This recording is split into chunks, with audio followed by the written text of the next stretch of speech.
بسم اللہ الرحمن الرحیم۔ مقدمہ میں کامیابی کی دعا۔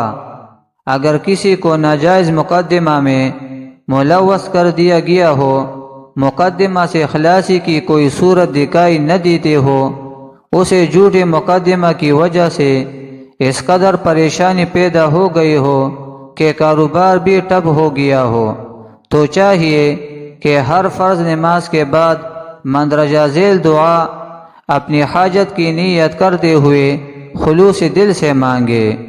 اللہم ربنا افتح بیننا وبین قومنا بالحق وانت خیر الفاتحین۔ ہر آفت سے بچنے کے لیے رسول اللہ صلی اللہ علیہ وسلم نے فرمایا، جس نے سورۃ البقرہ کی آخری 2 آیتیں رات میں پڑھ لے، وہ اسے ہر آفت سے بچانے کے لیے کافی ہو جائے گی۔